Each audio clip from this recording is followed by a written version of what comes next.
En octubre de 1998, una familia completa se desvaneció en las montañas de Michoacán como si la tierra se los hubiera tragado. Carmen Hernández, su esposo Roberto y la pequeña Sofía de 11 años salieron para una caminata familiar y jamás regresaron. Durante 23 años, su desaparición permaneció como uno de los misterios más perturbadores de México. ¿Qué fuerzas oscuras actuaron en esas montañas silenciosas? ¿Por qué las autoridades nunca encontraron respuestas? La verdad que estaba oculta en las profundidades de la Sierra Madre era más siniestra de lo que cualquiera podría imaginar.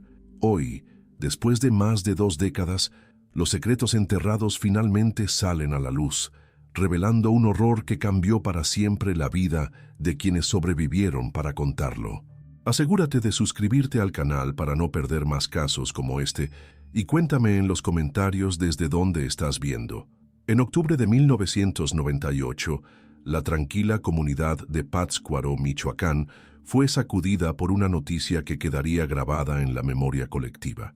La familia Hernández había desaparecido sin dejar rastro durante una excursión a las montañas de la Sierra Madre Occidental. Carmen Hernández, de 32 años, había planeado esa caminata como una oportunidad para fortalecer los lazos familiares. Después de 2 años de matrimonio con Roberto Vázquez, un hombre de 35 años que había llegado a su vida cuando más lo necesitaba, Carmen creía que era el momento perfecto para que su hija Sofía, de apenas 11 años, conociera mejor a su padrastro. La mañana del 15 de octubre, los vecinos los vieron partir hacia las montañas. Roberto llevaba una jaqueta azul marino, pantalones cargo beige y una mochila verde oliva que parecía demasiado pesada para una caminata de un día. Carmen lucía radiante con su chaqueta roja favorita, pantalones negros de senderismo y una mochila gris con detalles morados. Sofía, emocionada por la aventura, vestía una camiseta rosa con mangas largas amarillas, shorts de trilla y cargaba orgullosa su mochilita rosa. El plan era simple: explorar los senderos menos transitados de la reserva natural, acampar una noche y regresar al día siguiente. Carmen había dejado una nota en casa de su hermana María, explicando su destino aproximado. Sin embargo, cuando el domingo por la noche no habían regresado, la preocupación comenzó a crecer. El lunes por la mañana, María decidió contactar a las autoridades. El primer reporte fue tomado con cierta ligereza por la policía local, que asumió que la familia simplemente había decidido extender su estancia. Pero cuando pasaron 3 días sin noticias, finalmente se organizó una búsqueda oficial. Los equipos de rescate peinaron las rutas más conocidas de la montaña durante una semana completa. Encontraron evidencia de que la familia había estado en la zona, restos de una fogata en un área de acampada autorizada y algunas pisadas que conducían hacia senderos más remotos. Pero después de eso, todas las pistas se desvanecían como si la tierra se los hubiera tragado. La investigación inicial reveló que Roberto Vázquez había llegado a Pátzcuaro apenas 3 años antes, procedente de Guadalajara. Su historia personal era vaga y tenía pocos contactos en la ciudad. Trabajaba como mecánico en un taller local y había conocido a Carmen cuando ella llevó su automóvil a reparar después de enviudar. La búsqueda de la familia Hernández se extendió durante 3 semanas, convirtiéndose en una de las operaciones de rescate más extensas en la historia de Michoacán. Más de 50 voluntarios, incluyendo bomberos, policía estatal y grupos de montañismo locales, recorrieron cada sendero conocido en un radio de 20 kilómetros. El comandante Miguel Restrepo, quien dirigía la operación, se enfrentaba a un terreno particularmente desafiante. Las montañas de esa región estaban llenas de barrancos profundos, cuevas naturales y vegetación densa que podía ocultar cualquier rastro. Además, las lluvias de octubre habían sido especialmente intensas, borrando posibles huellas y complicando el acceso a áreas remotas. Durante la segunda semana de búsqueda, los equipos encontraron un campamento improvisado a aproximadamente 8 kilómetros del último punto conocido de la familia. Había restos de comida enlatada, cenizas de fogata recientes y lo que parecían ser pisadas de 3 personas diferentes. El hallazgo generó esperanza renovada, pero también planteó nuevas preguntas inquietantes. Los investigadores notaron algo extraño en el campamento. Parecía haber sido abandonado apresuradamente. Algunos objetos personales estaban dispersos, incluyendo un peine que María Hernández identificó como perteneciente a su hermana Carmen. Sin embargo, no había señales de lucha o violencia evidente. La familia de Carmen comenzó a presionar a las autoridades para que expandieran la búsqueda más allá de los senderos marcados. María insistía en que su hermana era una montañista experimentada que conocía bien la región y que algo grave debía haber ocurrido para que no hubieran regresado o enviado alguna señal de auxilio. Roberto Vázquez se convirtió gradualmente en el centro de la investigación. Su historial laboral en Guadalajara reveló inconsistencias. Había trabajado en varios talleres mecánicos durante periodos cortos y algunos de sus antiguos empleadores recordaban su comportamiento como extraño y reservado. Un excompañero de trabajo mencionó que Roberto había hecho comentarios inquietantes sobre la vida familiar y había mostrado un interés inusual en historias sobre personas que desaparecían en áreas remotas. La investigación también reveló que Roberto había estado haciendo preparativos inusuales en las semanas previas al viaje. Había comprado equipo de camping adicional, alimentos no perecederos en grandes cantidades y había consultado mapas topográficos detallados de la región. Estos preparativos parecían excesivos para una caminata familiar de fin de semana. A medida que noviembre llegaba a su fin, la búsqueda oficial de la familia Hernández fue suspendida.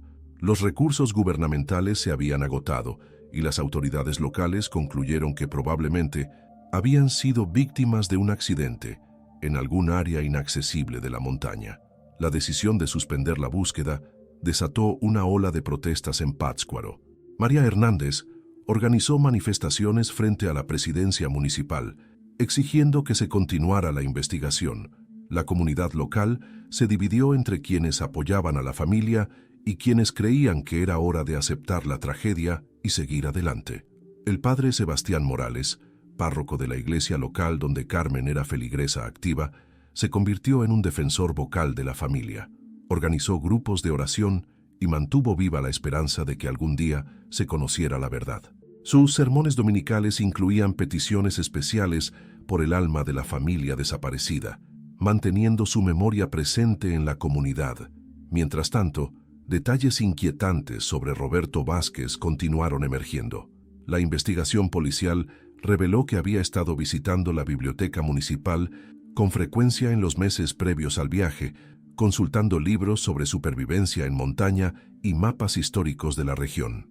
La bibliotecaria recordaba que había hecho preguntas específicas sobre cuevas naturales y refugios abandonados en las montañas.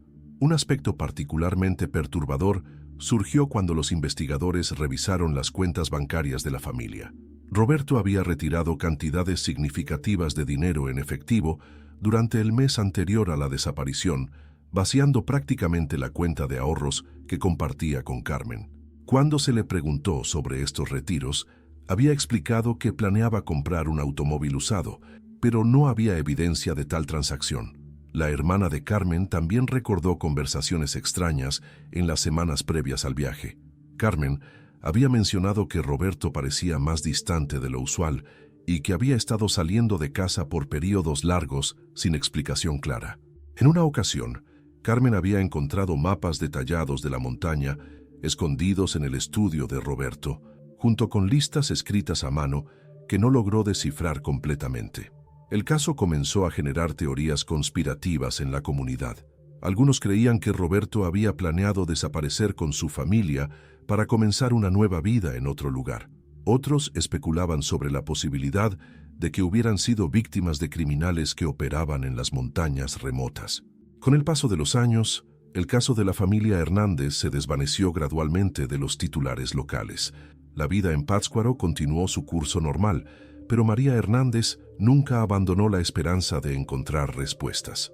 Cada año, en el aniversario de la desaparición, organizaba una misa conmemorativa y caminatas simbólicas hacia las montañas. La búsqueda informal continuó esporádicamente.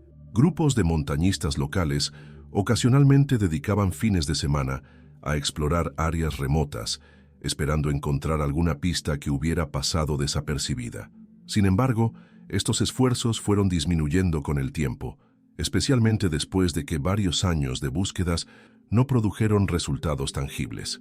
En 2003, 5 años después de la desaparición, hubo un breve resurgimiento del interés cuando un excursionista reportó haber encontrado pedazos de tela roja en un área previamente no explorada. La tela parecía coincidir con la descripción de la chaqueta de Carmen, generando esperanza renovada. Sin embargo, análisis posteriores determinaron que la tela era demasiado nueva para haber estado expuesta a los elementos durante 5 años. El comandante Restrepo, quien había dirigido la búsqueda original, fue transferido a otra ciudad en 2005. Su reemplazo, el comandante Patricia Salinas, revisó el caso brevemente, pero concluyó que no había nuevas líneas de investigación viables. Los archivos del caso fueron clasificados como suspendidos indefinidamente y almacenados en los sótanos de la estación de policía. Durante este periodo, surgieron rumores ocasionales sobre avistamientos de Roberto Vázquez en diferentes ciudades de México. Algunos reportes lo ubicaban en Tijuana, otros en Veracruz.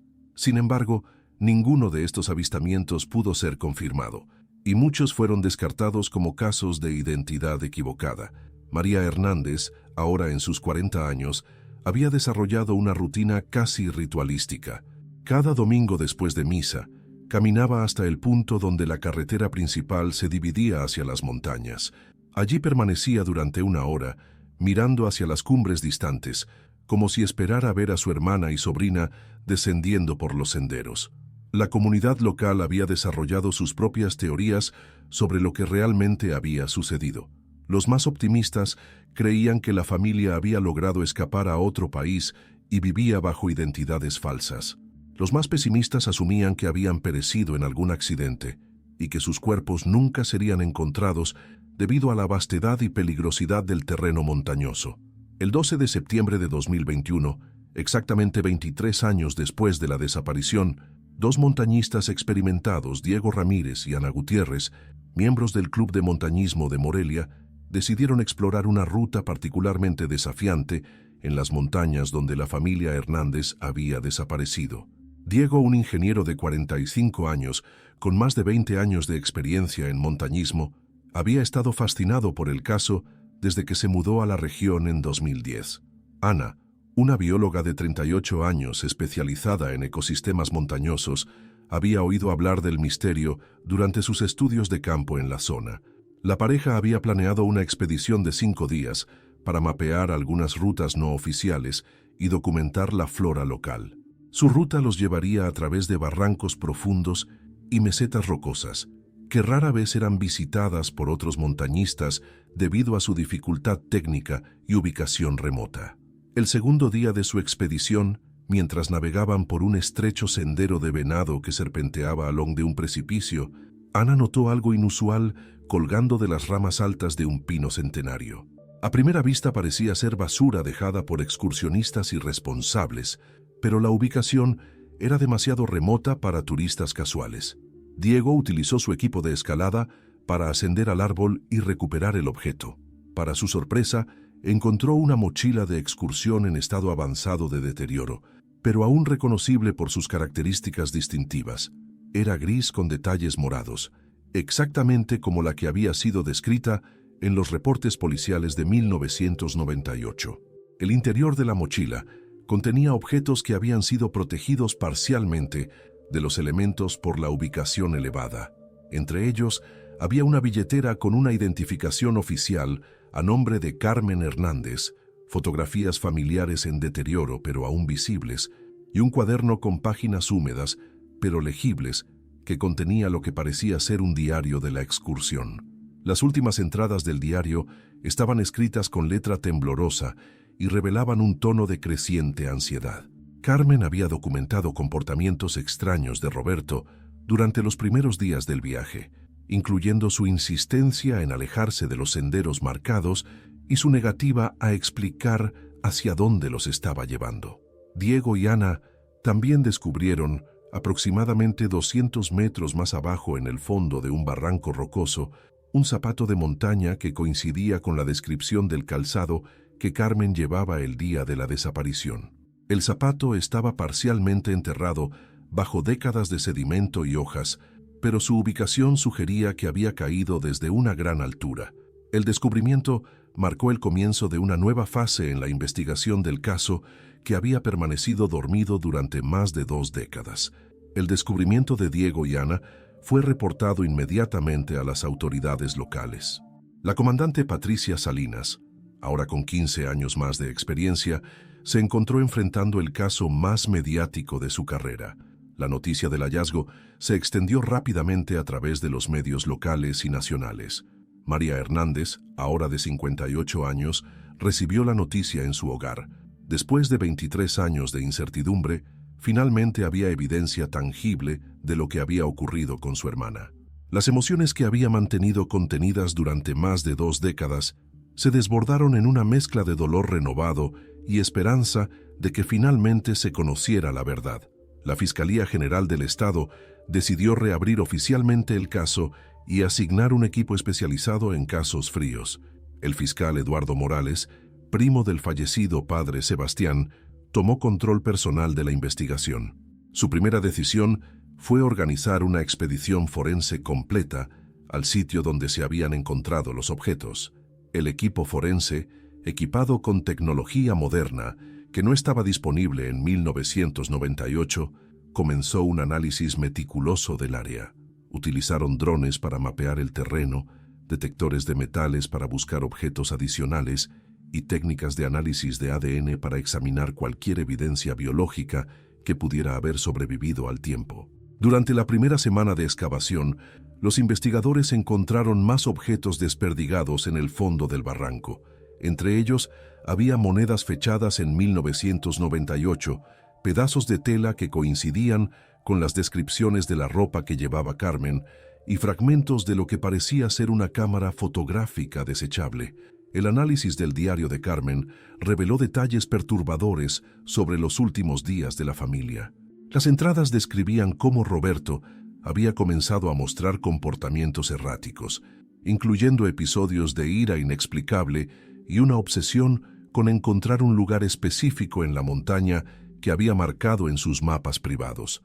Una entrada particularmente inquietante, fechada el 17 de octubre, describía cómo Roberto había insistido en que Sofía caminara siempre delante de él, separándola de su madre. Carmen había comenzado a sospechar que algo no estaba bien, pero se encontraba en una situación cada vez más aislada y peligrosa. El fiscal Morales decidió que era necesario expandir la búsqueda más allá del sitio inmediato del hallazgo. Organizó equipos adicionales para explorar un área de 5 kilómetros cuadrados, con especial atención a cuevas naturales y refugios rocosos que podrían haber sido utilizados como escondites temporales. La investigación también se centró en reconstruir los movimientos de Roberto Vázquez en las semanas y meses previos al viaje. Los investigadores revisaron registros bancarios, entrevistaron a antiguos conocidos y examinaron cualquier evidencia que pudiera revelar sus verdaderas intenciones. 3 semanas después del descubrimiento inicial, el montañista Diego Ramírez regresó a la zona como consultor voluntario para el equipo de investigación. Su conocimiento detallado del terreno y su experiencia en navegación montañosa lo convertían en un recurso valioso para los investigadores. Durante una de sus exploraciones sistemáticas, Diego notó algo que había pasado desapercibido en investigaciones anteriores: marcas talladas en la corteza de varios árboles que formaban un patrón aparentemente deliberado. Las marcas eran sutiles, casi imperceptibles para el ojo no entrenado, pero seguían una ruta específica que se alejaba de los senderos conocidos. Las marcas consistían en pequeñas flechas y números tallados en la corteza que habían sido parcialmente cubiertas por el crecimiento natural del árbol durante más de 2 décadas. Un análisis dendrocronológico confirmó que las marcas habían sido hechas aproximadamente en la época de la desaparición de la familia. El patrón de las marcas sugería una ruta planificada meticulosamente que conducía hacia áreas extremadamente remotas de la montaña. La ruta evitaba cuidadosamente los senderos principales y las áreas donde otros montañistas podrían aventurarse accidentalmente. Esto indicaba un conocimiento profundo del terreno que Roberto Vázquez no debería haber poseído como recién llegado a la región.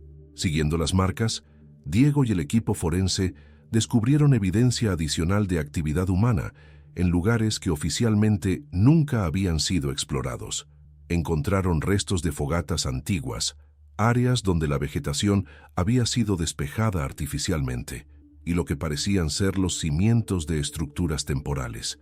El descubrimiento más significativo llegó cuando siguieron las marcas hasta una meseta rocosa natural ubicada a más de 15 kilómetros del último punto conocido de la familia.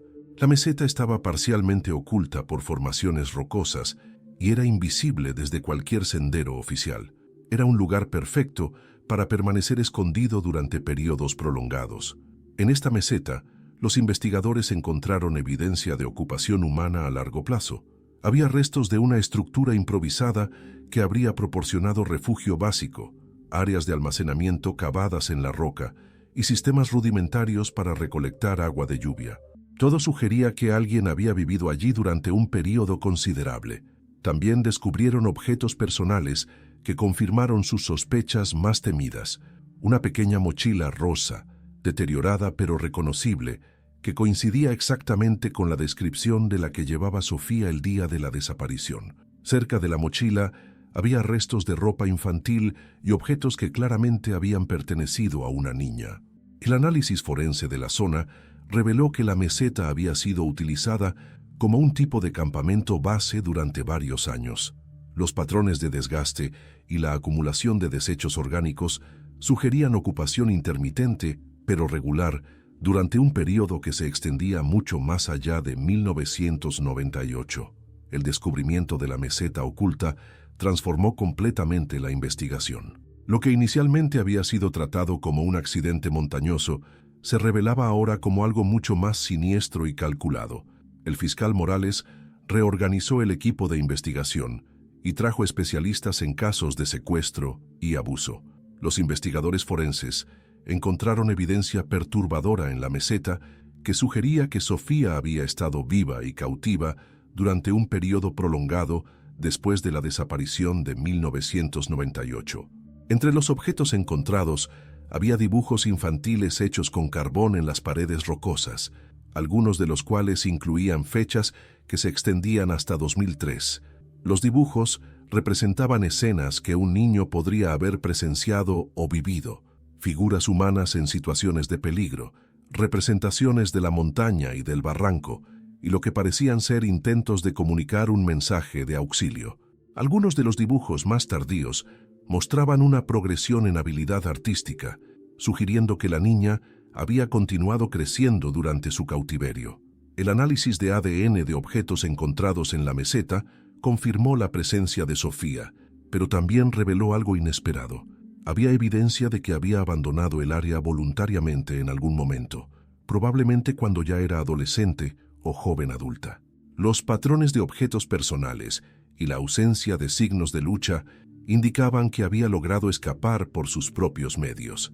Esta revelación llevó a los investigadores a una nueva línea de investigación. Si Sofía había sobrevivido y escapado, ¿dónde estaba ahora?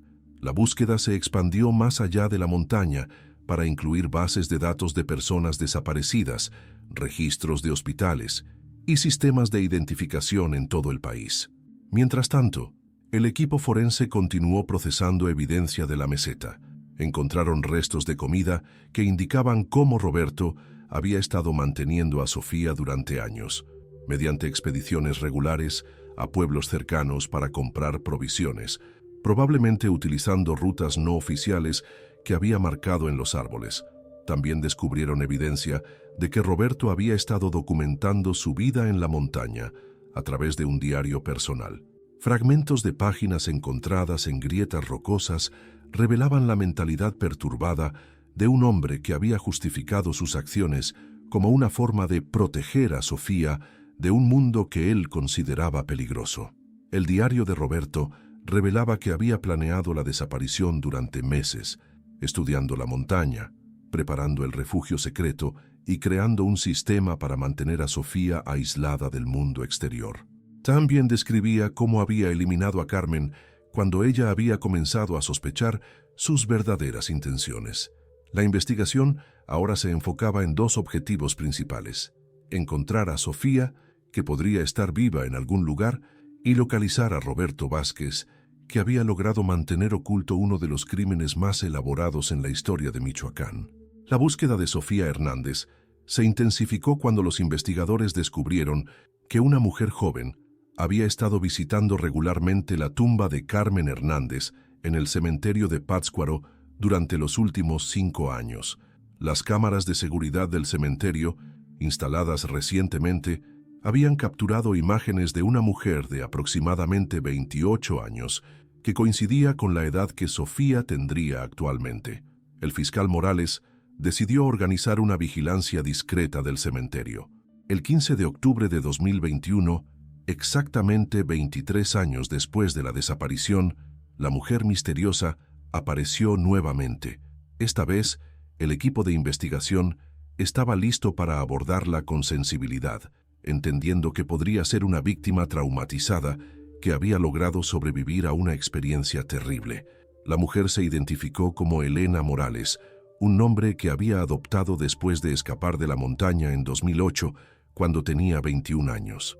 Después de décadas de cautiverio, había logrado vencer el condicionamiento psicológico que Roberto había usado para mantenerla confinada y había encontrado la fuerza para huir durante una de sus expediciones de provisiones. Elena, que era efectivamente Sofía Hernández, había estado viviendo en la Ciudad de México durante los últimos 13 años, trabajando como terapeuta de arte y especializándose en ayudar a otros supervivientes de trauma. Había mantenido en secreto su identidad real por miedo a Roberto, quien había logrado convencerla durante años de que la estaba protegiendo de un mundo peligroso. Su testimonio reveló la extensión completa del horror que había vivido. Roberto había asesinado a su madre Carmen durante el segundo día del viaje, empujándola por el precipicio después de que ella había comenzado a cuestionar sus motivos para alejarse tanto de los senderos marcados. Después había obligado a Sofía a acompañarlo a la meseta oculta, donde había vivido en cautiverio durante una década. Elena describió cómo Roberto había utilizado una combinación de aislamiento, manipulación psicológica y amenazas para mantenerla controlada. Le había dicho que su madre había muerto en un accidente y que él era la única persona que podía protegerla. Con el tiempo, había desarrollado una dependencia psicológica hacia él, incluso cuando intelectualmente sabía que algo estaba profundamente equivocado. Su escape había sido posible solo después de años de planificación mental y emocional. Había comenzado a cuestionar las narrativas de Roberto cuando alcanzó la edad adulta y había logrado acceder ocasionalmente a libros y materiales que él traía de sus expediciones. Lentamente había reconstruido su propia identidad y había encontrado la fuerza para buscar ayuda. El testimonio de Elena también reveló la ubicación actual de Roberto.